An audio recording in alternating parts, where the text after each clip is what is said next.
Well, hey there, fellow Texans. Welcome back to the James Show. News Talk 820 93.3 FM WBAP. Welcome back to the big show. Now, we have a ceasefire in the Middle East. We've had ceasefires in the Middle East before.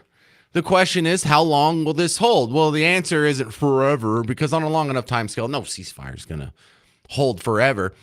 But so far in your entire life, they've all been broken. And so the question is, how long will this last? Because there seems to be an actual ceasefire happening. It kind of had a rocky start there. And man, I've never done international diplomacy. I've only reported on it and read about it. But there seemed to be something fishy at the beginning. He's like, yeah, we got a ceasefire that starts in 12 hours for Iran, 24 hours for Israel. It's like, wait a second. Shouldn't a ceasefire start like now? And so in that little window of time, apparently, both people were a little anxious about getting off a last couple of missiles before the deadline started, which kind of breaks the spirit of the ceasefire. The point of the ceasefire is we're going to stop hostilities, not we're going to squeeze as much as we can into the next 12 hours or 24 hours and then take a breather before we get ramped up again. No. Ceasefire is supposed to be like, all right, time out. It's the equivalent of like when you're in a tickle fight and someone starts yelling time out. So how long will this timeout last? Now, I certainly don't know, but is something different about this one than other Mideast ceasefires? You know, there's reasons to be optimistic. And when I was telling you this yesterday, I was getting people sending me emails and mostly Facebook messages, not sharing my enthusiasm, not sharing my optimism. And they didn't know that they were just about an hour or two away from the ceasefire being announced. Remember all the crazy stuff I was playing yesterday from the media over the weekend, starting World War III? I don't want my son being drafted. I mean, how crazy do these people sound after just 48 hours? Like, how bad is their worldview at predicting what's going to happen next? How bad does it have to be before you start to question your worldview? And at some point, I would like to get credit from somebody. And I'm not just bragging on me. I'm bragging on probably you, but a lot of other all-day listeners and casual listeners to WBAP. When the stock market hit the skids in April because the tariff stuff was going down, there were a lot of people saying, he's destroying the economy, where he's crashing the economy, sending us into a recession. Your retirement accounts are being ruined. People's lives are being ruined. Well, the market's already recovered all that and more. We're in positive territory for the year. We're just a frog's hair away from all-time record high. So except for a little 3-week span at the end of February and the beginning of March, the stock market's never been higher. Your retirement accounts have never been more fruitful and cornucopia-ish, just making up words now, than it is right now. But all the people that were telling you to panic 2.5 months ago were giving me hell for being so soft on it. All the people that were telling you to panic about the Iran strike on Saturday already look like they got over their skis, and it's only Tuesday. The lesson going forward is there's going to be people who say whatever this guy does is the worst thing ever. It's hell on earth. It's Dante's 3rd, 4th, maybe 5th level of hell. Now, there's no advantage to me strategically for telling you to calm down. In fact, it benefits me to be as sensational as possible. It benefits me. It locks people in. People who have that fear gauge set to 9, if not 10. Being sensational is good for keeping ratings, but I am not going to do that to you if it's not true. You need to start getting in, and again, I'm probably not lecturing you. I'm just really the 40% of the country that barely pays attention to news. We'll make a lot of progress when those people aren't so easily swayed, aren't so easily manipulated in an emotional fashion by their sensational preferred news outlets. And I have a little bit of grief with the Fox News crowd as well. Over the weekend, my father and father-in-law were all over this Iran thing. What do you think is going to happen? What's going to happen next? Is this going to be World War III? Are we going to put boots on the ground? Is this going to expand to China and Russia and blah, blah, blah? And I'm saying I am not even really keeping up with it because this isn't going to last. Iran can't keep doing this for very long. That's what I said last week. That's what's being borne out to be true. Iran can't put boots on the ground. What are they going to do? An amphibious assault on Galveston? Oh my God, we've been dreaming about that as little Texans our entire life. What do you think we've been storing up all this ammo for? Even if they had a nuke, how would they get it here? Well, they could get a dirty bomb. And well, Pakistan's had a nuke for 20 years. Any dirty bombs yet? There's always going to be people who are trying to scare you on the right and left just to grab your attention so you don't turn the channel. When I do it, it means something. When you hear me panic, when you hear me concerned, when you hear me being what sounds like hyperbolic, let the table be set that I am not one of those people. I will not exploit your emotions for ratings. Now, I expect to be rewarded with a little bit of loyalty in exchange for that. A little bit of credibility would be nice in exchange for that. But also, this is a good chance to turn around and look at who's telling you the truth in the news and who's not. And Donald Trump was all over that. I'm sorry about the airplane noise, but this was today. And, the fake news, like CNN in particular, they're trying to say, well, I agree that it was destroyed, but maybe not that destroyed. You know what they're doing? They're really hurting great pilots that put their lives in the line. CNN is scum, and so is MSDNC. They're all. And frankly, the networks aren't much better. It's all fake news, but they should not have done that. Those pilots hit their targets. Those targets were obliterated, and the pilots should be given credit. They're not after the pilots, they're after me. They want to try and demean. All right, so the lesson here is, MSNBC and CNN are bad, but ABC, NBC, CBS, they're now in the same territory. There's not a whole lot of people you can trust left out there. And half the people on Fox News I thought were way too hyperbolic and sensational about this Iran situation as well. You learned this weekend another great example of who you can trust with the news, who you can trust to not try and hook you on emotions and get you all worked up over something that's going to be resolved in 48 hours is what it took. So, yes, credit to WBAP, credit to our news department, credit to our sister station, KLIF. And there's not a whole lot of other credit to go around. 800-288-9227, 800-288-9227. All right, come in and talk a little bit of nuts and bolts next on the James Show. We have Dr. Matthew Wilson. He does political science at SMU, and he's going to answer a very tough question. How long will this Mideast ceasefire hold? I'm James Parker. It's News Talk 820, 93.3 FM, WBAP.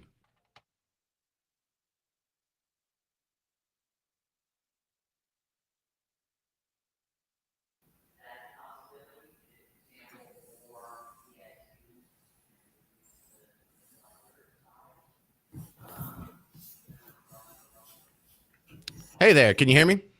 I can. Can you hear me okay? Yeah, you sound okay. Your room's kind of echoey, but that's what you normally sound like. Oh, okay.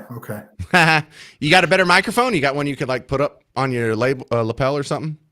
I don't have a mic, and I'm just using my laptop mic. Yeah, no worries. Okay. All right, I'll pull you up when it's your time.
Well, hey there.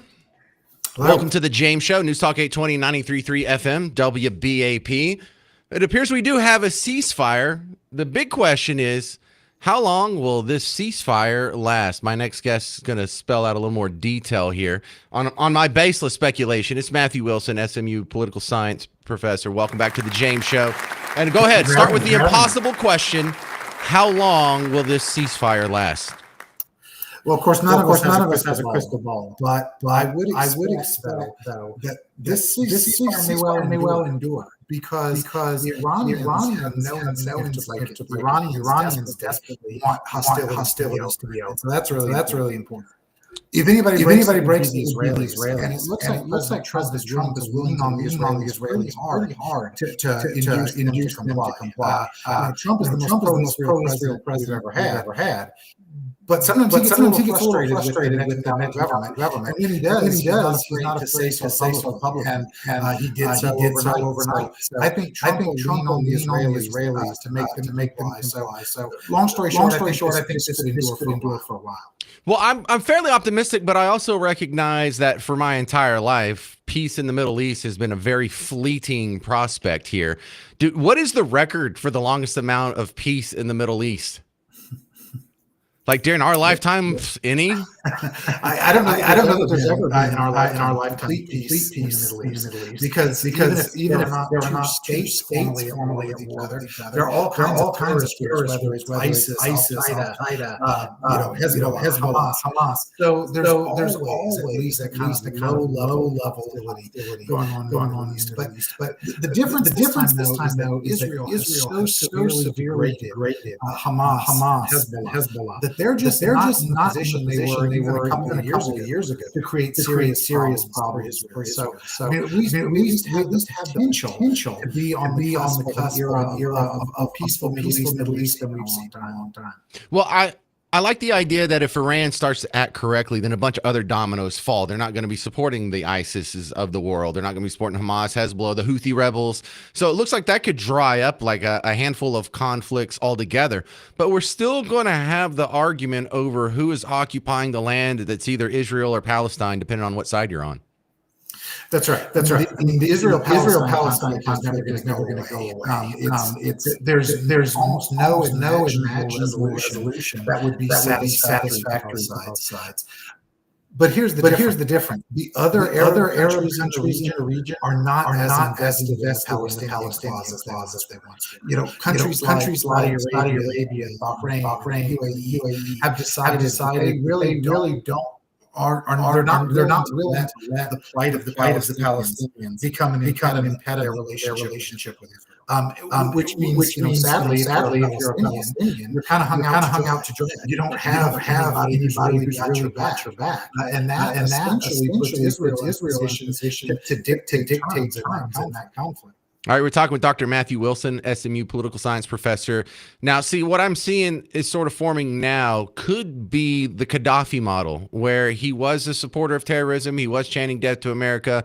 A couple of bombs changed his mind. And then while he spent the rest of his life not necessarily being nice to America, but just not cussing us out and supporting terrorism anymore. So do the Ayatollahs see that's the path? They can still stay in power, but we have to drop all this terrorism stuff. Can they actually do that?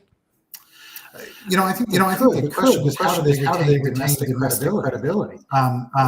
They already are pressured at home. They're a repressive regime. Iran has not been growing economically. I think the promise from the United States is, look, if you straighten up, stop supporting regional terrorism, if you stop pursuing your weapon, we will end sanctions, and you can be a normal country. Start to build an economy. You can start to build some prosperity, and then maybe that improves their path to remain in power. Any chance Iran could become an ally on a long enough timescale? Depends on what you mean by long basket. If we're talking about centuries, I mean, Sure. but I don't see Iran becoming an ally in decades. But we don't need Iran to be an ally. We just need Iran not to be actively working against the United States and Israel and our Western allies. And I think that's possible. Well, let me. The end of my optimism isn't necessarily that they would become a pro-American ally, but if we wanted to say sanction North Korea or sanction China or something like that, they wouldn't be a backdoor channel where our adversaries could get oil. So whenever we try and starve someone out, having Iran on board with that would make our sanctions a lot more effective. Absolutely. Iran was one of the parties that has helped Russia evade our sanctions that we put in place over Ukraine. So, as long as Russia, China, Iran, North Korea, Venezuela are willing to cooperate with each other, they can all help each other evade sanctions. So you're right. If we were able to induce Iran not to behave that way, it would be a real boon to foreign policy. All right, Dr. Matthew Wilson, is there going to be some sort of summit and an official peace treaty signed, or are we just doing the handshake deal and seeing if that holds? I think it's just a handshake because remember there never was war declared, right? Israel and Iran have not had war in any sort of legal sense. So I think we're just talking about a handshake deal, but a handshake deal, given the circumstances we've seen, we'll take it. All right. Thank you very much, Dr. Matthew Wilson, SMU political science professor. Where do we find your work outside of the James Show? Oh, you can find it in a variety of political science journals, but also I wrote a book called Understanding American Politics and a book called Politics and Religion in the United States. Feel free to check those out. Yeah, I don't get a whole lot of political science journals, Dr. Matthew Wilson. Figure that might be the case. If you got some leftover ones, maybe you could drop some off at the station. Thank you very much. It's Dr. Matthew Wilson from SMU on The James Show. Do you have a prediction? How long will this peace hold? 800-288-9227, 800-288-9227. I'll tell you where I stand next. I got a nice little T-chart drawn up of the pros and cons, the reasons it could last a long time, the reasons it could be broken before the end of the week. That's coming up next on The James Show. News Talk 820 and 93.3 FM, WBAP.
Hey there, welcome to the James Show, News Talk 820 FM WBAP.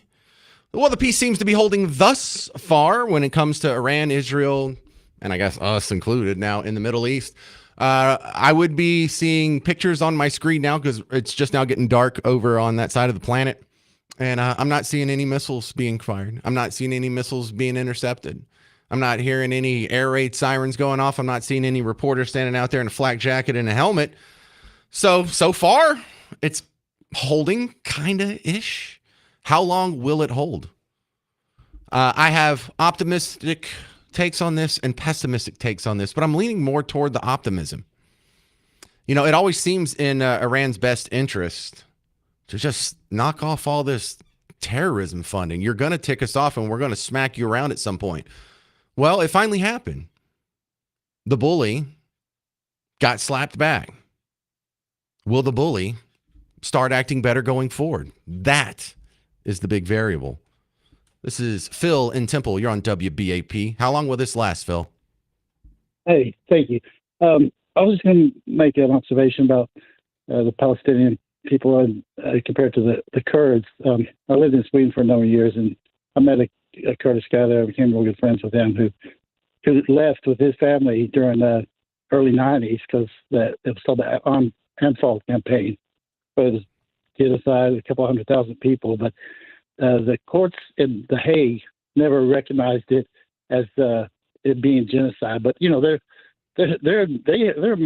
no man's land. You know, they're over on Turkey and Iraq and Syria. You know, just they've lost their thing for a long time ago. But the Kurdish people, you know, they date back to the 400, 500 BC long history. But they're worse off than the Palestinians, and no one's even attacking the Palestinians, in other words.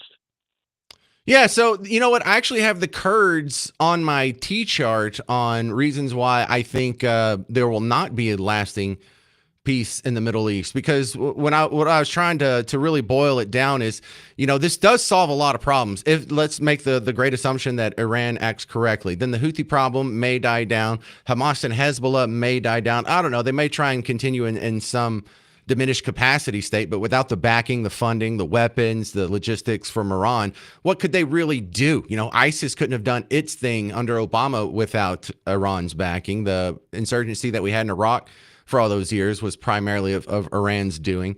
So the Kurds are one of the question marks because they're a people without a homeland, and there has been violence perpetrated on them and then them trying to defend themselves. And, you know, you see a couple other little tribal conflicts like that. Remember the Yazidi Christians running from ISIS.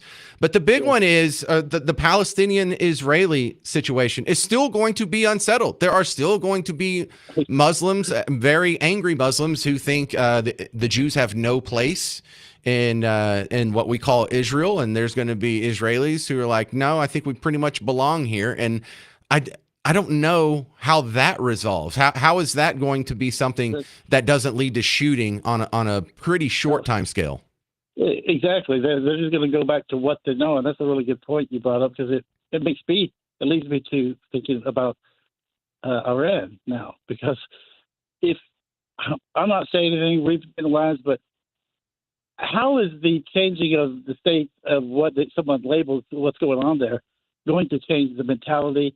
And what they always continue to do the whole time, that they come back or they make promises and they go back to, you know, enriching uranium and all this. So they continue to do that. So, and it's a religious basis, you know, for all their stuff to conquer and eliminate, you know, the infidels. And so why and how would that be changed? You know, that goes back to somebody talking about, you know, holy wars, in other words. Well, ideally, I think, Phil in Temple, I think the hope is that the hardline Islamist, not Islam, but Islamist population in Iran is a pretty succinct minority, like just to say maybe 20% or so. And once they get a hold of the seats of power, it's kind of like the Sunnis did in Iraq. You know, they were a minority, but they held sway.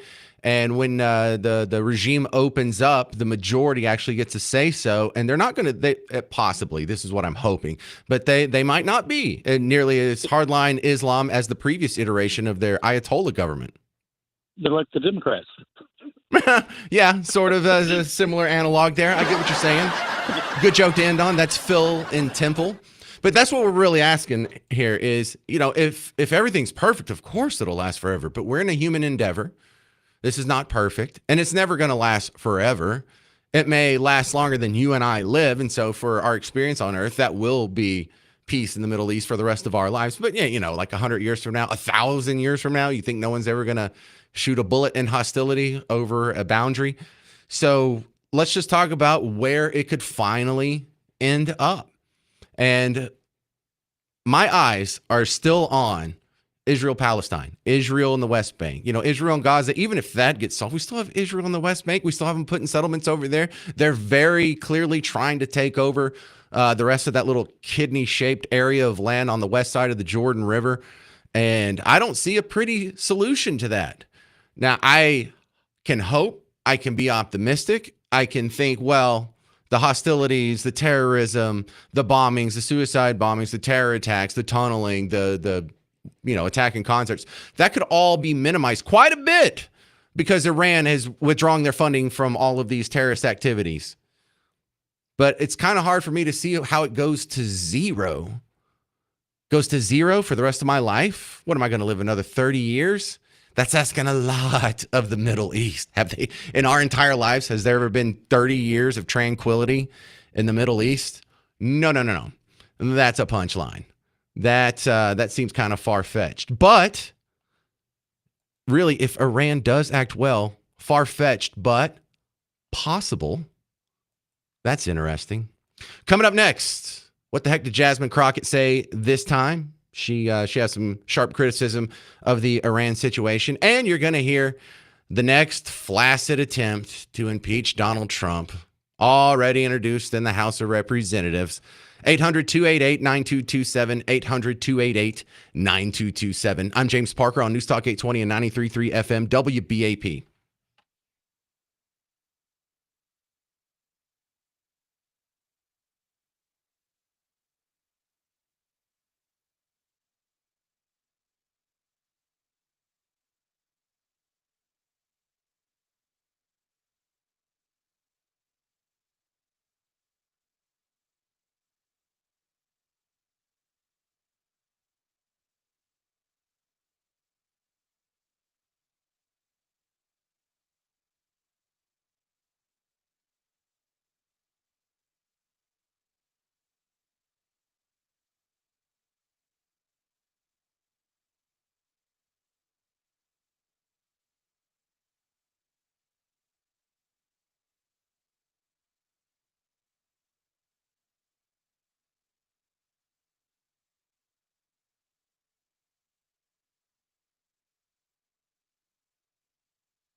Hey there, welcome to the James Show.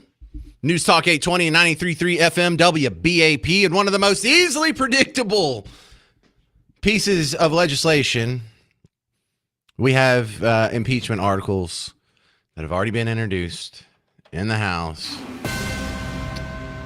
Al Green, representative out of the Houston area. It's the same guy that got kicked out of the State of the Union speech or joint address to Congress or whatever it was. Remember, he was waving his cane and yelling and wouldn't sit down, so he had to be removed. Yeah, it's that guy. He kind of looks like when Michael J. Fox was transitioning in Teen Wolf. Not that kind of transition. I mean, like to a werewolf. He was wolfing out. Yeah, that's the look Al Green's going for. Here it is. Happened already. Mr. Speaker, and still I rise. And I rise today in the name of government of the people, by the people, for the people. I rise today because our country is nearing a moment of decision. I rise because we are at the intersection of democracy and autocracy. You rise because it's a full moon. I rise to announce that at this moment in time, I have filed HRES 537. HRES 537 is a privileged resolution. HRES 537 has been filed because I believe that the President of the United States has committed an impeachable act. HRES 57 addresses abuse of presidential powers. Can you talk faster? By disregarding the separation of powers. Can you read faster? Devolving American democracy into an authoritarian. I got it. An authoritarian. Literally Hitler. Got it. An authoritarian. Say it one more time. Government. Usurping congressional power to declare war. All right. There it is. Was there any doubt this guy was going to be impeached? They already had the articles. It's sort of like a Mad Lib. Like, we just fill in the blank. Well, what's our grievance this month? Y'all been talking about impeaching. You've already tried to impeach him twice. Does anyone think this is like a legitimate concern about the constitutionality of these bombings? Barack Obama dropped 26,000 bombs while he was president. No formal declaration of war. No. Was there any concern about the constitutionality? Usurping the Congress's whatever to do war? Come on. This is so tired.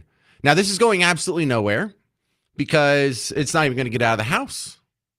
How many Republicans would jump ship and vote for impeachment over this bombing? I think it's zero, right? So this isn't going to pass. This has no chance. But now Al Green gets to be put on headlines and the media gets to act like, see, we're telling you, people are just clamoring for this guy's impeachment. He's doing such a bad job. He's only been in office for like 6 months or 5 months, and they're already impeaching him here. He's already screwed the pooch as far as shredding the Constitution goes. Stop it. No one's buying that for a second. Also, in today's edition of What the Heck Did Jasmine Crockett Say This Time? Jasmine Crockett, queen of the liberal tea. He's blonde, bad-built, butch body. Governor Hot Wheels. And he is a hot-ass mess, honey. Queen of the liberal tea. She was on the same line of thinking here. She's concerned, really, y'all, about the constitutionality of the president dropping bombs, committing an act of war without authorization from Congress. Same argument. And to understand enough about the Constitution to the extent that I'm the one that's supposed to make a decision or at least get a vote.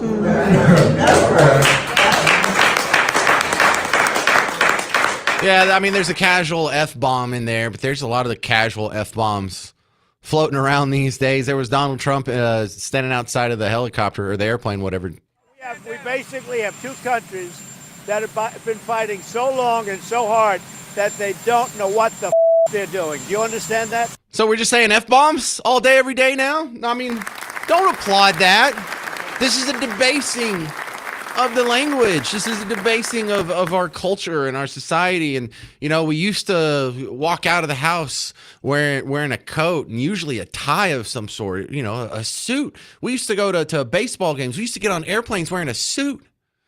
Now look at how we're dressed. Half the people in Walmart are wearing pajamas, people are getting on airplanes wearing like an OP tank top and jams.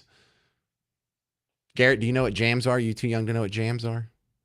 No, not pajamas. You don't know what, like the shorts jams? God. Yeah, you don't have to look it up. That just means I'm like 100 years old. That just, because Garrett's like 28. And if I make a pop culture reference that he has to look up, it makes me feel like I'm 100. All of a sudden, what am I, Rip Van Winkle? So that's what's going on here. That's today's episode of What Did Jasmine Crockett Say This Time? They're concerned about the wartime decisions, y'all. They're concerned about, and to be fair, somewhat, the party out of power seems to be far more concerned about the Constitution than the party in power. No, and it doesn't matter who's in power. These arguments come up. Oh, you're not allowed to do that without an act of Congress. Well, you let Joe Biden do it. You let Barack Obama do it. If you only selectively care about the Constitution, then you don't really care about the Constitution. It's just a convenient sledgehammer to bludgeon your political opponents. But you don't care about the Constitution. You're trying to exploit the American people who actually think they care about the Constitution. But here we are. Make no mistake, though, that impeachment isn't going to go anywhere. It's not designed to go anywhere.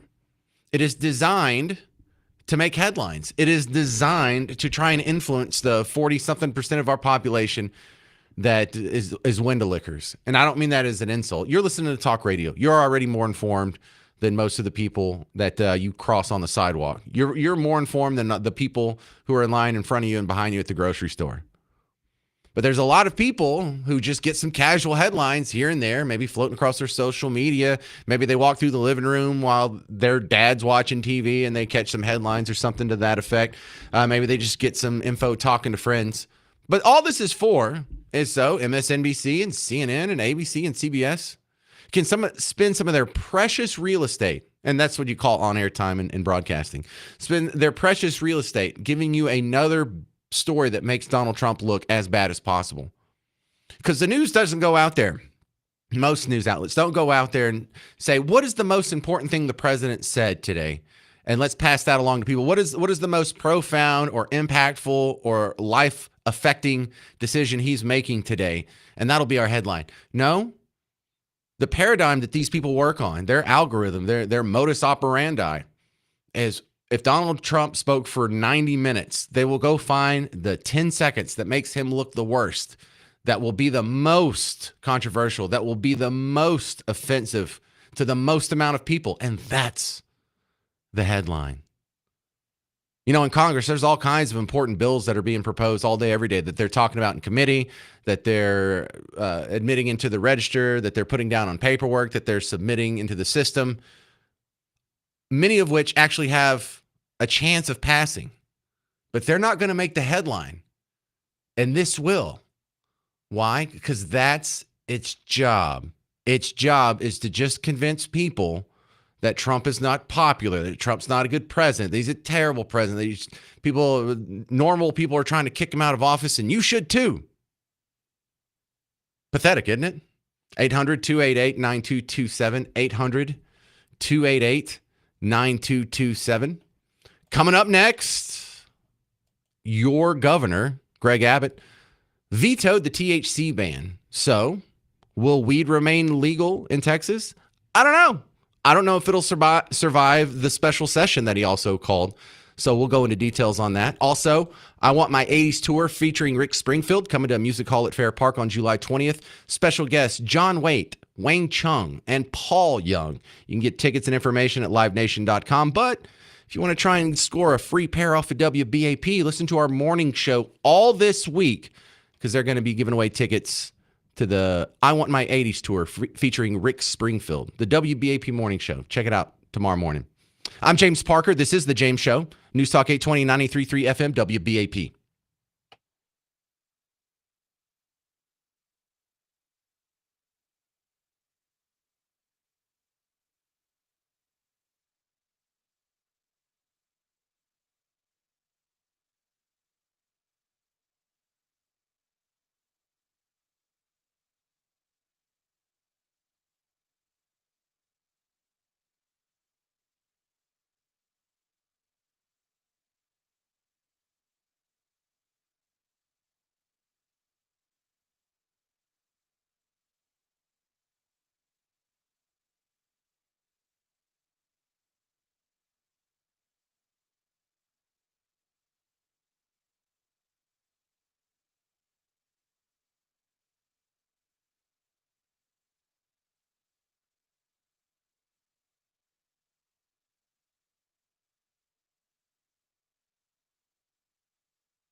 Hey there, fellow Texans. Welcome back to the James Show. It's News Talk 820 93.3 FM WBAP.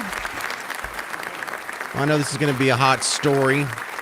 Minutes before the deadline passed on Sunday, your governor, Greg Abbott, vetoed a bunch of legislation and signed a bunch of other legislation. And the big one that's been dominating my social media feed is he vetoed the ban on all THC.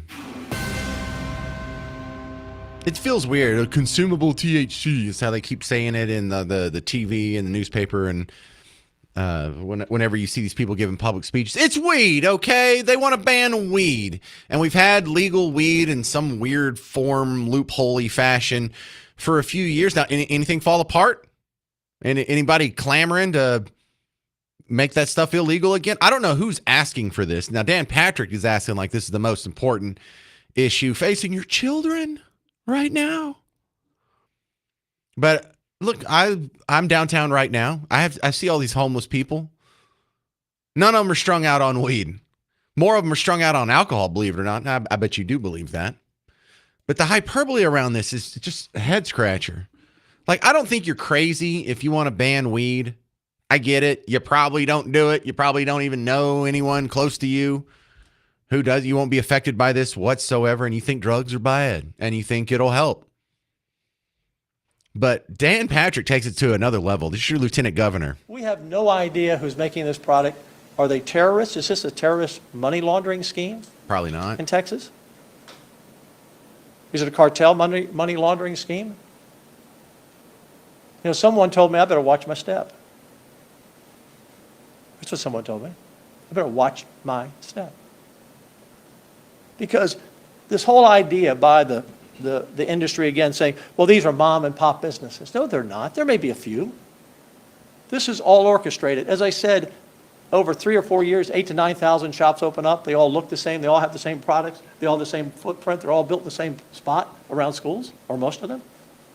No, that wasn't a coincidence, Rudy. That's organized crime behind it. Very likely. So let's make it illegal. Then where are you going to buy your weed from? Is everyone going to just magically stop doing weed? Or are they just going to buy illegal weed? Well, jeepers, James, where does illegal weed come from? It comes from the cartel. Yeah, so your concern, Lieutenant Governor Dan Patrick, is that people might be supporting the cartel if they're buying legal THC products. Never mind the fact that if you ban that, then the only THC products that will be at their disposal come from the cartel. What kind of backwards sense? Like, how does he say these sentences and people don't just fall down laughing, holding their side? So, yeah, is this some kind of money laundering thing? Stop it.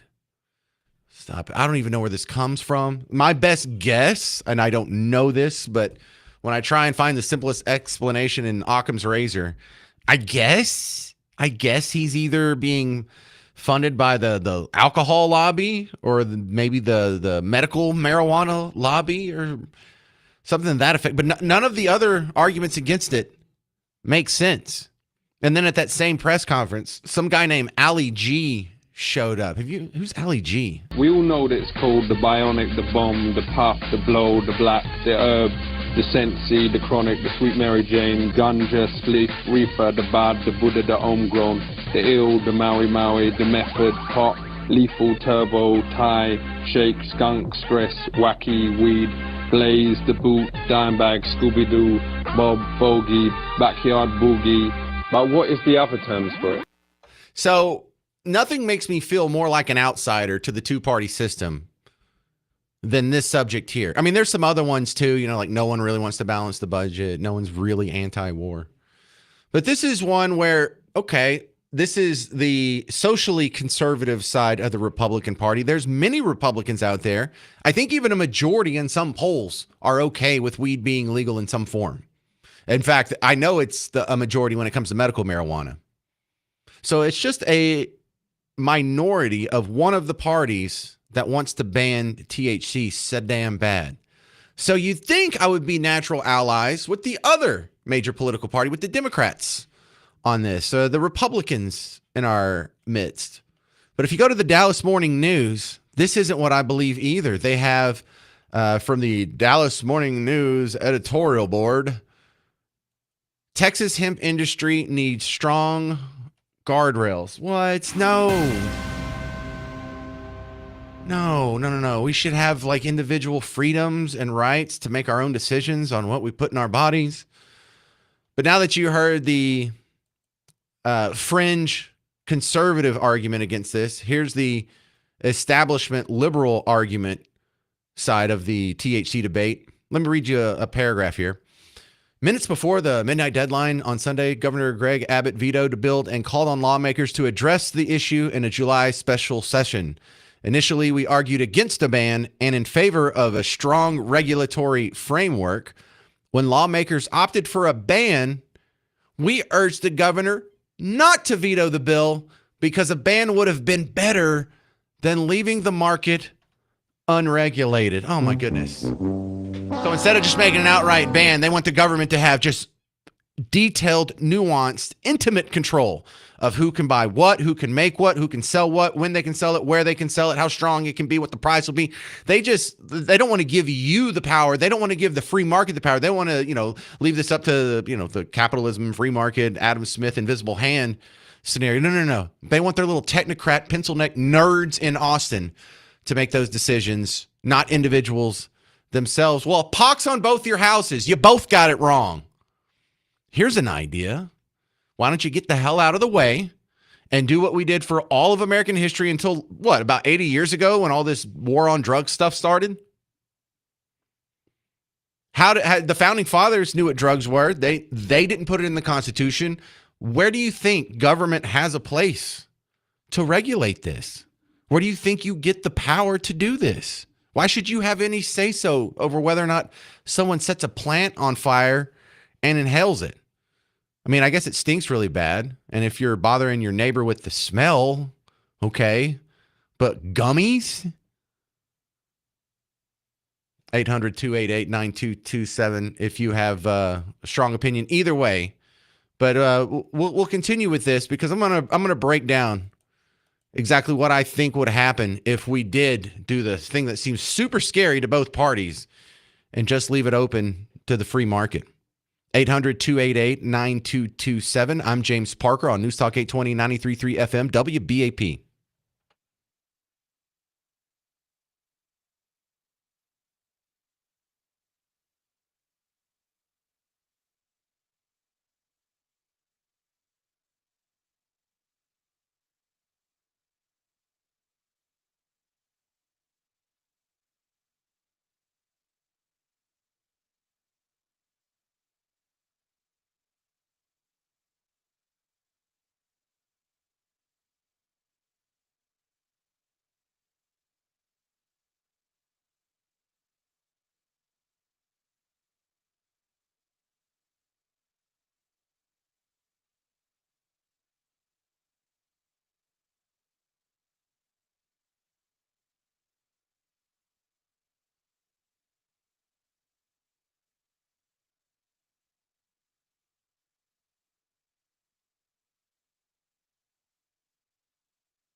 Well, hey there.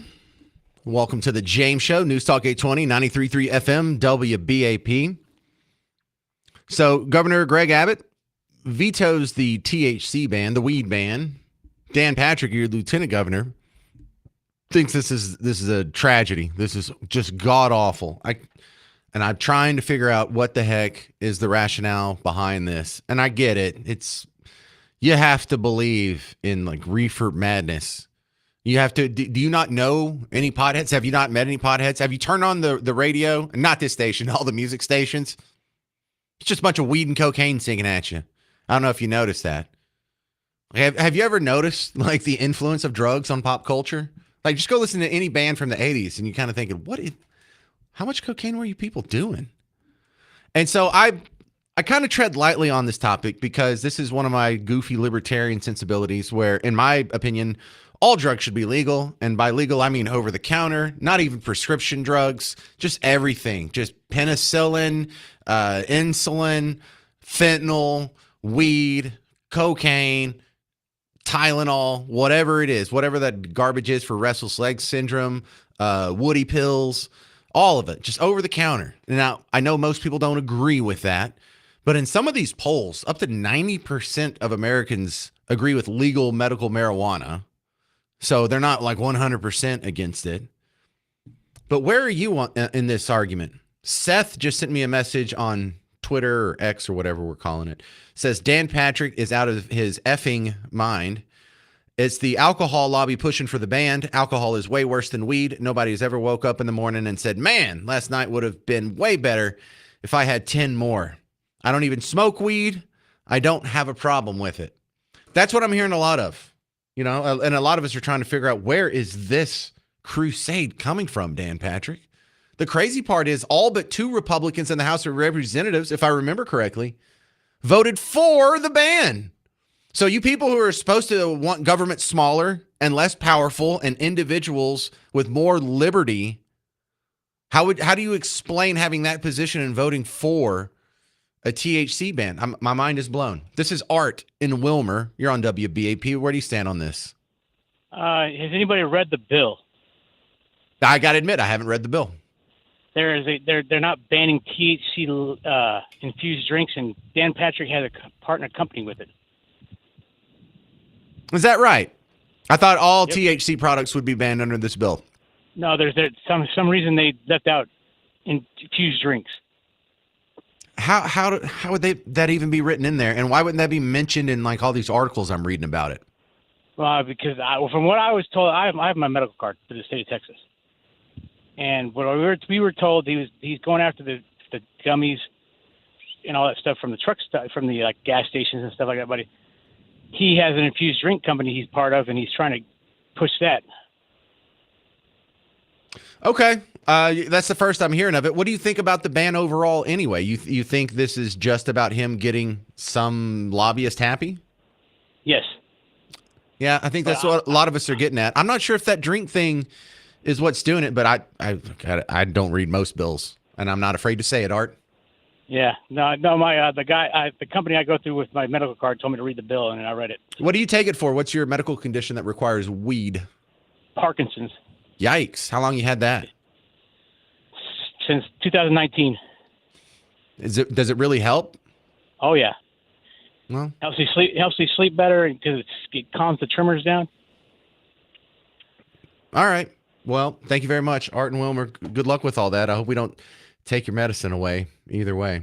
Wes in Fort Worth, what do you think about the THC ban being vetoed? Oh, I think it was stupid, and I'm glad it got vetoed. If they actually had any kind of support for this stuff, they'd make a ballot referendum and put it out there. I guarantee you it would get blown out of the water. If they voted to legalize it, it would probably pass. So that's my thoughts on it. I just got back from Colorado, and I heard that guy talking about, everywhere you go, it smells like pot, and the kids are all, losing their mind. And I was like, I never smelled weed the whole time I was there.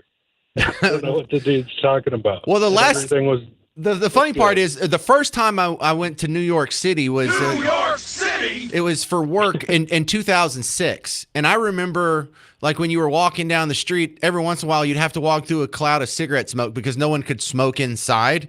And I used to think, oh, that's funny. You know, we can still smoke inside down in the South where I'm from, you know. And now when I go to New York, every once in a while I have to walk through someone's weed cloud of smoke.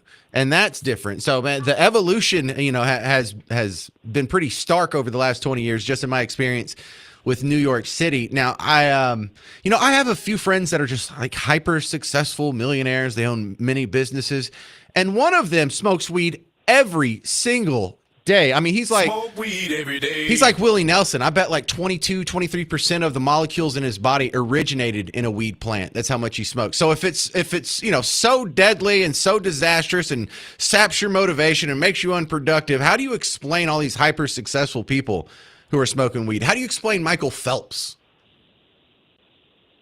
I agree. All right. Well, not a lot to talk about when we agree. Now, let's ask the harder question that you probably don't agree with. My stance on drugs sounds fringe, but I think I'm just as moderate as hell, right in line with the founding fathers. I don't think there should be any regulations or control or restriction on drugs, not even prescription. I think it should all be over the counter. What do you say to that, Wes? I would be okay with it because I feel like the problems that drugs present would probably work themselves out pretty quick in that scenario. But yeah, I don't know. Well, I also I think that comes with the great side benefit of putting all the cartels out of business tomorrow. And it's not just putting the cartels out of business and like all their crime and their murder stops. They stop bribing all these officials that everywhere between here and the jungles of Colombia and Peru, you know, where we're getting all the drugs from. You know, all those cops are turned by drug money. They're made into something from that was honorable that becomes dishonorable. All the politicians that are bought off, all the judges. You realize all that goes away. You realize how much nicer Mexico would be if not they have to filter all of our drug money through them and all our drugs in the other direction. Wild stuff. But as it stands now, THC ban has been vetoed. Coming up next, we'll talk about if it survives the special session that was also called for by the governor. 800-288-9227. 800-288-9227. I'm James Parker on News Talk 820 and 93.3 FM WBAP.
Well, hey there. Welcome to the James Show, News Talk 820, 93.3 FM, WBAP. I'm your host, James Parker. And in response to the governor vetoing the THC ban that had just passed both houses in the state legislature, it's not in the clear yet. There's a special session that has been announced by your governor, and he did this on Sunday, identifying 6 bills that state lawmakers should address. And one of them is this THC situation. So is it going to remain legal? Is it going to have some sort of significant change? Are they going to get anything done in the special session? You saw what happened 2 years ago. They had 4, 5, 6 special sessions. I think they just did it all the way to almost November or something when they finally got done, which totally defeats the purpose of the Texas legislature only meeting once every 2 years and supposedly just for this small little 5-month span here. But I'm surprised that how many people actually are starting to agree with me. I know I have a super unpopular opinion. Depending on what poll you look at, maybe 9 to 11% of people agree with me that I just think all drug prohibition is bad. Just like prohibition didn't work for alcohol, and it took a problem we had, attempted to address it by making it illegal. It didn't get rid of the problem, added a whole nother set of criminal problems on top of it. And now that we've repealed it, we still have a problem with alcohol. Don't get me wrong. It didn't fix anything. I'm not promising anyone a rose garden. I'm just saying this would be better than the current drug war paradigm that's been failing for the last 50 years. 800-288-9227. I think it will survive the special session. Joe and Forney's next. Hey, Joe and Forney, you're on WBAP. Go. Thanks, James. Enjoy your show, buddy. Thank you. Hey, this caller a couple of back talked about the infused drinks, which makes people, I think of things like the different points on this star. Number one, who does Dan Patrick, who contributes to his campaign? There's somebody pushing to make it illegal so that they can come back and legalize it again, I think. But they got to get rid of all the competition first. Okay, yeah, okay. Let's answer that question because I think that's where some of our answers might lie. Again, I don't know, but a baseless speculation, this seems like the simplest one. And I land on 2 likelihoods. Number one is the alcohol lobby. You know, they don't want the competition for intoxicants. You know, if you want to party, we want the alcohol to be the only legal answer to that. Also, could it be the medical marijuana people who, if you do need to get marijuana, stop going to these vape shops and getting this unregulated vapes or the gummies or whatever. They want all the business funneled to them through medical channels. So that's my best guess on your first question. I just didn't want to gloss over that because that really is the most important one. What was your other point? Right. The other point is that I think that we will eventually, in the state of Texas, as some of the other states, Colorado, we will see legalized marijuana at its purest. But you have to understand that the marijuana that you're buying in a vape store today and the gummies, that flower goes through a testing process to make sure that it meets the Farm Bill guidelines, so that it is a legal smokable weed or can be processed into a gummy. So it's not like the government's not involved in it as it is. And I believe you're right. I don't want to go so far and say we ought to be able to buy fentanyl over the counter because people are too stupid to know what a grain of that will do. But in reality, they want to say marijuana is a gateway drug to all of the others. Well, then we need to say beer is a great gateway drug to all of the whiskey that you drink. I'm on your side 100%. We need to be left alone and let us decide what we want to do. All right. All good points, Joe and Forney. I have nothing really to add to that. Let's go to Steve in Blue Ridge. You're on WBAP, Steve. Thanks for taking my call. Texas is a golden opportunity to do it different than all the other states. Texas needs to form a department and be in control of growing it, processing it, manufacturing it, rolling it, and retailing it. There is no private companies. There's no private individuals. If you're a grower, you work for the state of Texas. That's terrible. If you're a bud tender, you work for the state of Texas. That's what? That's terrible. I mean, that's probably better than having it illegal, but now... No, they wouldn't have to tax it. They wouldn't have to put any tax on it then, okay, because they're making billions of dollars of profit, therefore making it the cheapest weed in America. Every American, every pothead in America would come to Texas to buy their weed. I bet you the cartels would get it to you cheaper. Get rid of our cheaper. property taxes, man. We could get rid of our property taxes. If we just if we just tax weed, but let other people make weed. Look, the private sector will always do it faster, cheaper, and at a higher quality than a government entity. No, you don't think so? What example do you have? What product? Well, I got there's some real good growing out here, in the wild. It's real hard to tax and regulate something you can grow on the side of the highway. Well, you can grow tobacco on the side of the highway, but no one's doing that. You know what I mean. Well, no, I think that's the perfect comparison. I think that a lot more for weed than you can tobacco, brother. We're talking about stuff that's more valuable than gold here. Now, if you can grow it and have a place to retail it, you can make billions of dollars. If anybody gets mad at them, let them get mad at the state of Texas. Okay, who gives a damn if you get mad? What are they going to do about it? Well, nothing. And the state of Texas could make billions of dollars and not have to put any sales tax on it. Yeah, okay. I have you never met a libertarian before? None of that clocks with me. If you're going to create a whole nother government department and grow government in order for us to have availability to something I think should be over the counter, that doesn't register well with me. And also the idea that we could, make so much money for the government if we just did it this way, that doesn't register with me either. I don't think our rights should be predicated on how profitable it is for the people in Austin or D.C. That's a terrible worldview. I will grant you this, Steve. It's better than what we have now because they do the state liquor stores in Pennsylvania, and that's probably a close analog. Look into that and tell me if you still think that is better than just leaving it up to the private sector. Like all other economic solutions have been pretty well proven to operate in the most efficient way. Free market, not a government system. I mean, you want to turn your weed dealer into the DMV? I mean, that's better than the cartel. That's not what I'm going for. 800-288-9227. Governor Abbott vetoes the Texas THC ban. Are you for that? Do you think it'll survive the special session? I'm James Parker. It's News Talk 820 and 93.3 FM WBAP.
Hey there, welcome to the James Show, News Talk 820 and 93.3 FM, WBAP. My next guest is going to try and fill me in on something that this is my favorite story of the day. There's not a whole lot in the news that's making me laugh today, but I saw, did the Supreme Court just say President Trump can deport people to countries they're not even from? Susham Modi's back on, immigration expert. Welcome back to the James Show, Susham. Do I have that right, or am I misreading these articles?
So how does that work? Do we have like a big wheel of fortune and we just spin it, and whatever country it lands on, that's where they go? You can say no. You can.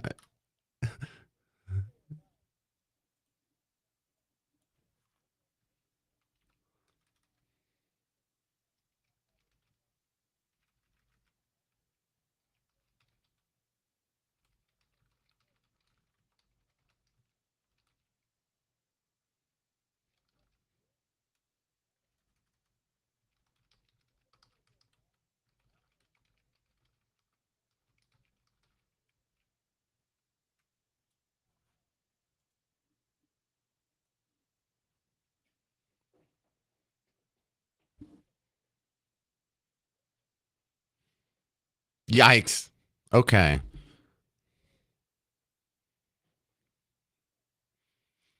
Well, one, I guess, area where this makes just logical sense to me is we're talking with Sue Shimodi, an immigration expert here, is that these people who are claiming asylum, but they don't come from an adjacent country. And the rules say if you're claiming asylum, you have to go to the first safe country and make your application there. And so for the people who are from, I don't know, like Guatemala or somewhere further away, and they're trying to get asylum here, it would make sense to say, no, you got to go back to Mexico or, the first safe country you went through and apply there. So in my mind, the guy's not a citizen of Mexico. He doesn't belong here either, but he's being sent to a third country that he's not from. And I think it's really hard to argue against that, but that's not what it's based on.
Well, I do like how this could work out because, you know, if you really wanted to mess with someone, send them to a country they don't want to go to. You know, like who is ultimately making the decisions? Like who said Libya is where the Guatemalan needs to go? Do we know that level of detail?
Right.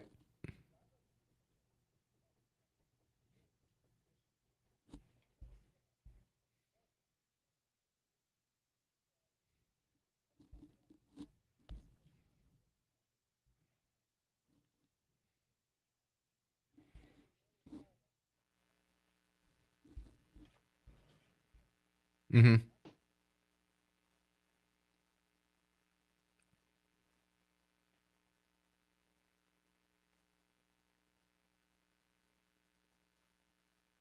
All right. Well, good chat. I appreciate you explaining this to us. This is immigration attorney Susha Modi. You can find his website, themodilawfirm.com.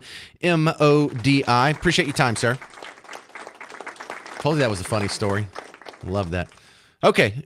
Coming up next, we have to go through some fun audio of how people were having some strong opinions on the whole Iran situation over the weekend and how these predictions and these complaints have aged like milk. 800-288-9227. 800-288-9227.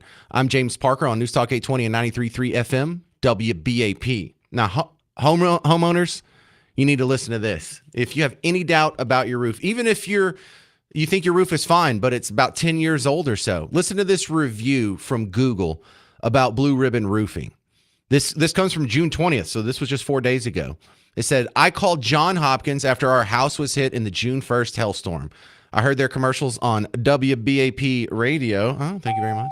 And I normally do not respond to radio ads. Shame on you. But I appreciated their honest approach and transparency and wanted to see if they actually did what they say. Tish Hopkins returned my call later the same day, scheduled an appointment at my convenience for a few days later. John Hopkins showed up early, took a look at my roof, much to my surprise. He gave my roof a clean bill of health with no hail damage. He pointed out some hail damage on our patio cover, but that did not require any repair. He did not try to sell me on repairs or services.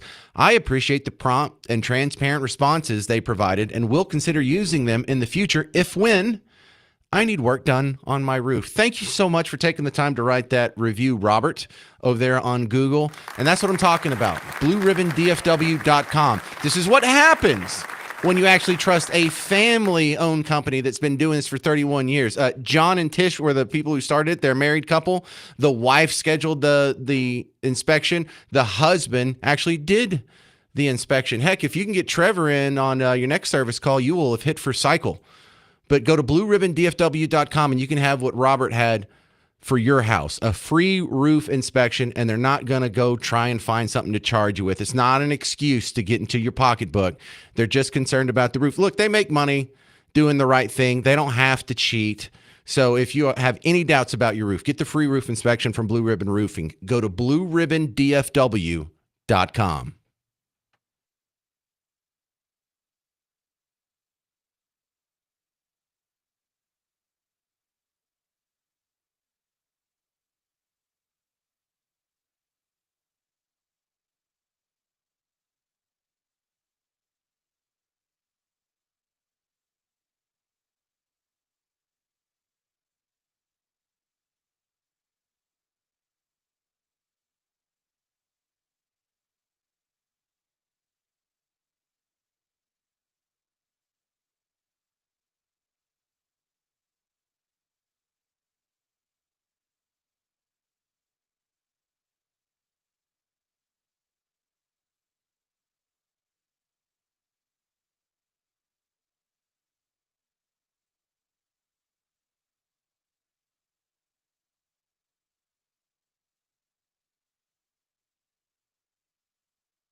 Well, hey there, fellow Texans. Welcome back to the James Show. News Talk 820 93.3 FM WBAP. Let's go. Well, what a difference a couple days makes. Really, we have two pieces of good news that are dominating the discussion today. Number one is that the Israel-Iran-U.S. love triangle seems to be holding. The ceasefire, I think, is the more technical term than love triangle. However, I wasn't so sure that was going to be the case. You know, when it was announced yesterday, kind of a big deal. I half expected there to be some live video of someone shooting a missile down or something, but no. Maybe this is about to wrap itself up, and all the people who were screaming about the next apocalypse or getting their son drafted. It was a bunch of hyperbole. People got all ginned up watching the wrong news and made a fool out of yourself. We'll be playing some of that audio after we talk to my next caller. But I want to talk to him about the other great story. There was a THC ban that passed in the Texas State Legislature, got vetoed at the last minute on Sunday night. Will it survive the special session? Maybe, but a couple reasons to be optimistic. 800-288-9227, 800-288-9227. Brad in Southlake, you're on WBAP. Go. Yeah. Hey, James. I just wanted to say I see your valid points of view, but I agree and disagree on both sides. As far as medical THC, I'm for that. I had a friend with cancer. It helped her eat because the chemo suppressed her appetite. And people like the caller earlier that had Parkinson's. I also have another friend that lives in the same town. He has Parkinson's, and it helps him as well. The only problem that I have is I listen to Dr. Daniel Amen a lot, and I study his procedure called the SPECT scan. And if you take a look at the brain imaging of a SPECT scan of a marijuana smoker or a THC user over a year, 3 years, 5 years, 10 years time, you start to see a lot of oxygen depletion from the brain and the brain starting to die a lot. I think that also creates a lot of impaired judgment over people that smoke weed consistently or take THC consistently. But I'm not all for, but combating that, I'm not all for a complete ban on it. I do think medical marijuana and medical THC should be. How you regulate it or put it through the medical industry or prescribed by doctors, you know, that can be debated. But I'm one of the usual people that I'm for the medical, but I'm not for the recreational because I don't want to see our so I see where you're going with that. My response would be, what's your feelings toward alcohol? Same way. It should be outlawed. You can only get alcohol through a prescription. Yeah, no, and then see, here's the problem with that. Alcohol, they do SPECT scans also on alcohol, and the caller that said, or the emailer earlier that said alcohol is worse than weed, he's absolutely right. Alcohol does show on a SPECT scan over a period of time a lot worse for the brain than weed does. I do agree with that. But you're okay with it being legal? Explain this difference of opinions here. Oh, and that's where I agree with you because I do agree with it being legal. I don't think we need to illegalize or make alcohol illegal for people that want to have their casual glass of wine with their Italian dinner. I understand that, or drink to relax to help to bring their blood pressure down. So, that's a sticky point, and I can understand what the big debate on both sides now, is. What you are making the argument of is exactly what they said about alcohol before Prohibition. I've actually gone back and studied that. Do you know about the whole Prohibition? The temperance movement is what it was called, Wayne Wheeler and all that. Are you familiar with that? I'm not real familiar with that. No, I know about prohibition, but not the intel. Yeah, story. there's Oversimplified made a really good video on prohibition that's only like 8 minutes. I wish everyone would watch it because they're not actively trying to make the case for ending all drug prohibition. They were just focused on the alcohol. But the health excuse is something that was thrown out in the temperance movement. Now that got blown out of the water because you're making you're not wrong in the fact that it has a negative effect, alcohol or weed on your brain. However, we have weed that's illegal, and so people are still doing that, and they're still having their brain affected. Pretty much anybody who wants weed can probably get it by the end of the day. And so you're making it illegal didn't solve the problem of the health consequences of people smoking weed. It just drove smoking weed underground, or gummies, or the vapes, or the pills, or I don't know, whatever people are doing these days, lotions, whatever. So you're not actually solving that problem. And even more scary, if you do use that as a legitimate right to a legitimate way to infringe on people's individual rights to choose whatever they put in their body, you can make an even worse case for sugar. The number one cause of most of our health problems in America is refined sugar, whether it's obesity or hypertension or any number of things. How many of that leads back to a poor diet and less exercise? What are you going to do? You're going to outlaw sugar? Right. Yeah. Right. And I see your point. And that's what makes this whole argument on both sides so sticky, because you can go in any direction.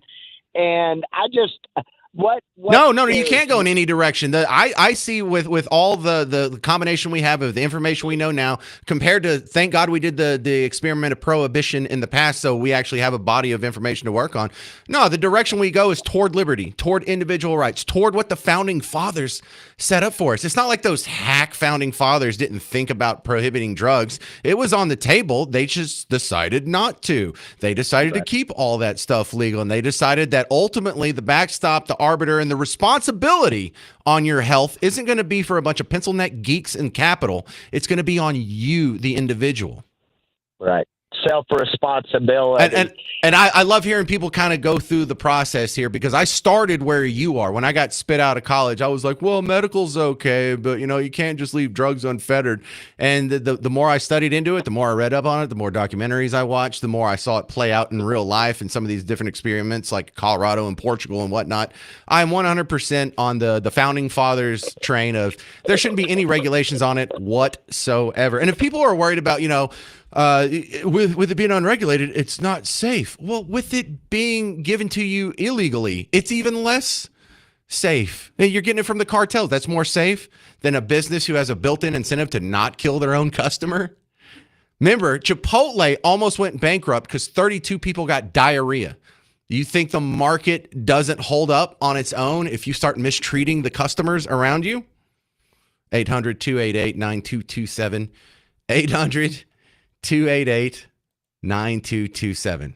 All right, that's a great call. Coming up next, how well were the complaints about Trump's bombing over the weekend? How well do they stand up now that there's a ceasefire? You're going to enjoy this next segment next. 800-288-9227. I'm James Parker. It's News Talk 820, 93.3 FM WBAP.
Oh, man.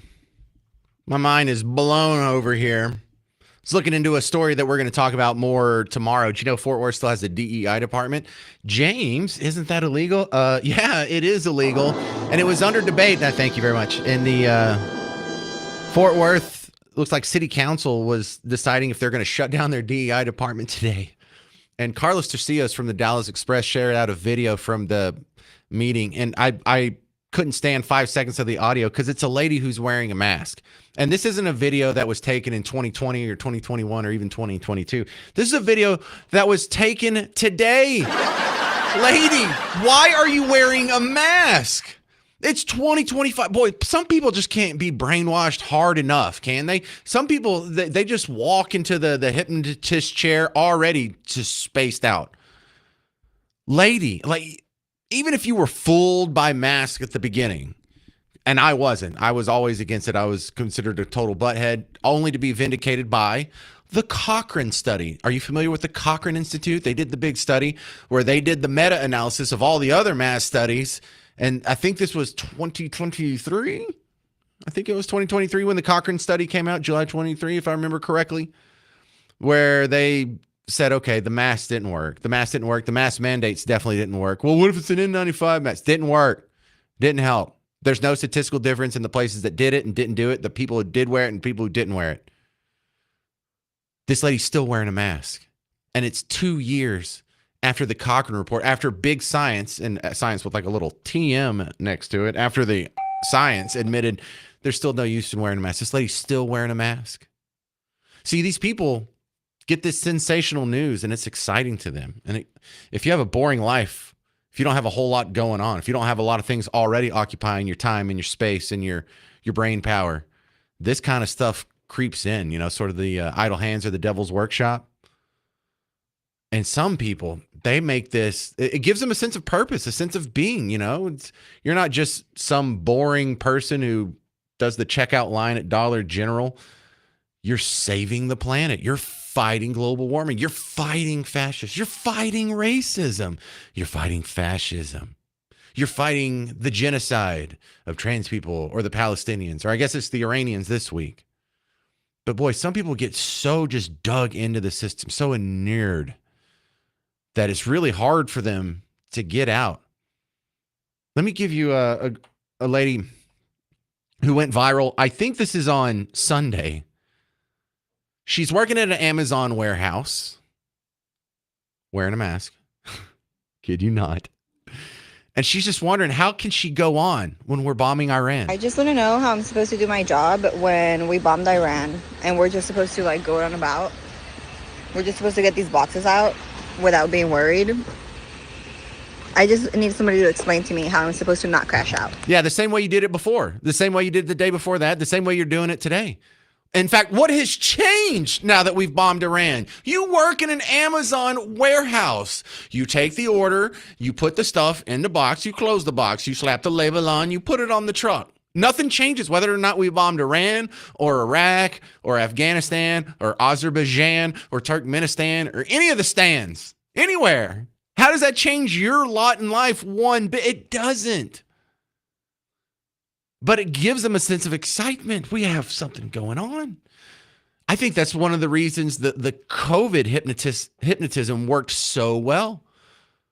If your life is good, if your life is cushy, if you have routine, if you're not missing any meals and you're never homeless and you never get rained on, metaphorically or literally speaking, some people can misinterpret that as boring, which a good life is less exciting than catastrophe. That's for sure. It's not preferable, but I think these people just needed some level of excitement here. It's like, how can I go on with the Iranians being bombed? Well, put the stuff in the box, close the box, put the label on it, put it on the truck. But now, how silly do you sound? You were so concerned about Iran and World War III blowing up. This was just Sunday. Here we are 2 days later. Is it still a problem? Is this a big catastrophe? Or were you concerned about the one thing that brought peace, at least temporarily, to the region? So will she go through and will she question the same news sources that told her this is a catastrophe, this is terrible, this is Not good for world peace. Human death and suffering is about to just be piled on us like an avalanche. Is she going to trust them? She's watching them right now. Yeah, I guarantee you she's watching them right now, waiting for the next thing to be excited about, waiting for the next thing to be upset about. Oh, no, there's cops that are murdering minorities for sport and never being punished. Oh, no, they're deporting American citizen children to countries they've never been to and laughing about it with no due process. Oh, no, there's fill in the next tragedy. And it just never ends. There's a war on women. There's a war on people's gender identity. There's a war on the Palestinians. There's a war. Oh, stop it. Calm down. Look at how wrong you were just 2 days ago. Look at how wrong all the reporting was in the news 2 days ago. Really, just 26 hours ago. 800-288-9227. 800-288-9227. All right, still coming up on the James Show. The Department of Justice investigating the Chicago mayor for admitting he only hired black people for top jobs. That doesn't sound legal. We'll talk about it next on the James Show. News Talk 820 and 93.3 FM WBAP.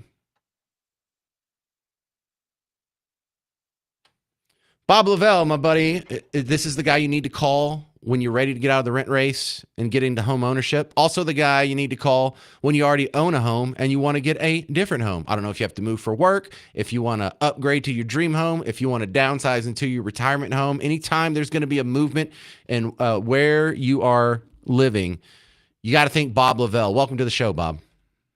Thank you, James. Now, you've been doing this radio gig thing for what, 20, 30 years? 23 years in August. And I've been doing this real estate thing for about 30. And you know what? I got to tell you, I don't know if it's like this in your business, but in my business, I still have to go to school every 2 years and get in 18 more hours. And you would think after 30 years, you pretty much keep up with the things. So I learned today in my class, and I've been in class for 2 days now. I go free here in about an hour. But I learned that there are plans now to actually build on the moon. Now, it's still going to be a few years away, but it's a guy in Texas here that's actually created the stuff to do that. So if you're not interested in going to the moon, great. But if you're looking for something in Texas today, this could be your lucky day. Yeah. I'm not looking for the moon, maybe like Frisco or Prosper or something to that effect. Moon's maybe a little out of my orbit, would you say? All right, if you need to get into a home or you need to get rid of your home, it's the same phone number, 972-392-9595. Or if you need to do both, 972-392-9595. You can call Bob Lavelle, Home Marketing Services, through his classic website, blessyourheart.com, or the phone number, 972-392-9595. All right, thanks again, Bob. Go make it happen. You got it. And if the moon thing comes early, keep it on the refrigerator. Thank you, sir. Take care. Bye-bye.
Hey there, welcome to the James Show. It's News Talk 820 and 93.3 FM, WBAP. Welcome to the big show. Coming up in just a second, you're going to hear how the mayor of a major American city is under fire. The mayor of Chicago admitted in an interview, yeah, we just hire black people for all the top spots. And so now we all kind of looked at each other. Isn't that kind of illegal? And the Department of Justice announced an investigation. Oh, wait till you hear this. But first, Danny, Dallas, you're on WBAP. Go. Hey, how's it going? Hey, Danny. Thanks for calling the show.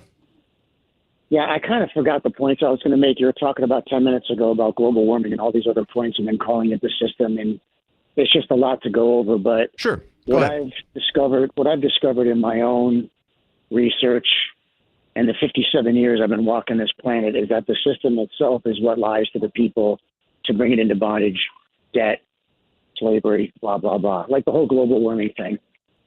Complete lie. One thing about it is the number one selling real estate across the planet is oceanfront property. So it has to be the absolute worst investment anybody could make for oceanfront property if the oceans are rising. It's just simply not true.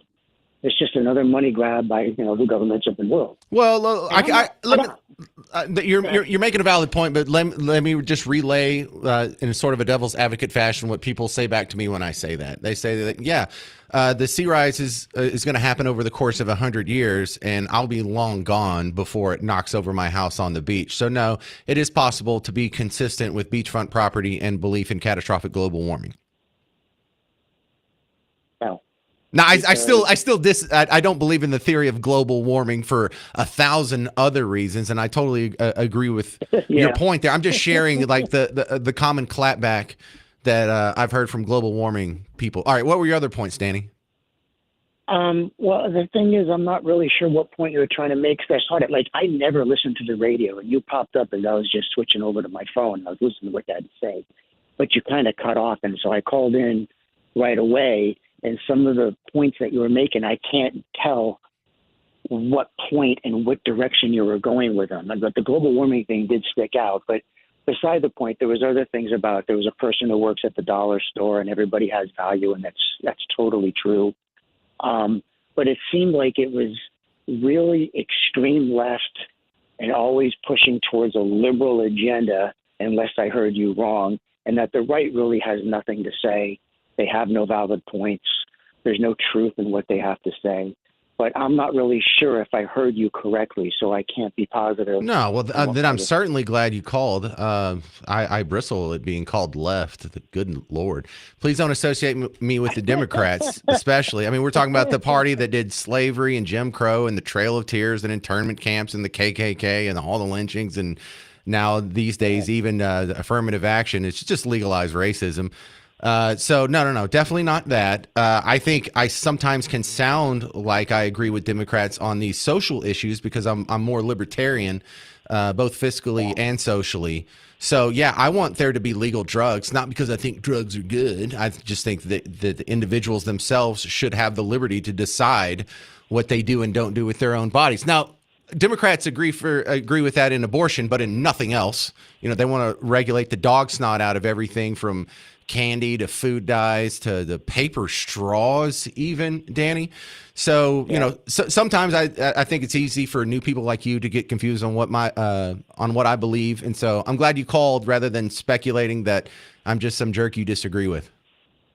Oh no, not at all. Yeah, because I want to make sure I heard you correctly. And here's a dude who was born in Wisconsin, raised in New Jersey, went to California for college, and now lives in Texas. I knew nothing about politics, knew nothing about God, knew nothing about nothing when I was younger. And living in all those states, I was always conservative, just by automaticness. And I don't even know how. I wasn't raised any way of that. I just know that there's a God above, and he's got rules for the human race. And when you follow them, you get blessed. And it leans towards fairness, and it leans towards the right, if you could say that politically, for the most part, not completely. I hear you. And when I hear points, man, like that, and the global warming thing and the abortion thing, it's like, love God, love your neighbor, stop killing each other, stop hating each other, and do something productive with your life. Well, another thing that I've learned through my adult education is just reinforcing over and over and over how right the founding fathers were in the Constitution. All right, now let me set up my next topic here. And thank you. That was a great call, Danny in Dallas. Let me set up my next topic here by showing you this investigation that was just announced by the Department of Justice at the end of last week. The U.S. Department of Justice opening up a civil rights investigation into the city of Chicago. The DOJ specifically looking into the city's hiring practices. This comes after remarks Mayor Brandon Johnson made at the Apostolic Church of God in Woodlawn yesterday, where Mayor Johnson shared his vision for the rest of his term, emphasizing education, public safety, and equity. Johnson also saying his administration is one of the most diverse in the city's history. All right, here it is. Business and Economic Neighborhood Development, the deputy mayor is a black woman. Department of Planning and Development is a black woman. Infrastructure deputy mayor is a black woman. Chief Operations Officer is a black man. Budget director is a black woman. Senior advisor is a black man. We just received a statement from the mayor's office in the past half hour. All right, so that's sort of the basis of what we're going to talk about in the next segment. Should that be legal for this guy to purposefully just hire only black people for all the top positions in the city of Chicago? Now, certainly that runs afoul, just ethically speaking in your sensibilities, but is it legal? Does that count as diversity in their playbook? Because I think that's something they celebrate. 800-288-9227. 800-288-9227. I'm James Parker. It's News Talk 820 and 93.3 FM WBAP.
Hey, welcome to the James Show, News Talk 820 and 93.3 FM, WBAP. Hey, if you want to see me this weekend, I'm going to be opening for Alex Stein, doing comedy at the Hyenas in Dallas. This isn't like an official station event or anything. This is just me and a buddy having some fun. And Alex Stein, he's on The Blaze. You've probably seen him in viral videos, harassing different city councils around town. So, yeah, Hyenas, doors open at 6, show starts at 7. And I actually have a couple spots left on the guest list, but I figure if you want to get in, that probably won't last very long. Just send me an email or whatever. But you better go if I put you on the list. They just gave me like 15 people, and I only have 4 friends. So I got like 5 pairs to just, I don't know, give away or whatever. More details, find WBAP's Facebook page or Twitter account. I am super excited at this new investigation announced from the Department of Justice into Brandon Johnson. And Brandon Johnson went out and bragged that he only hired black people for the top spots.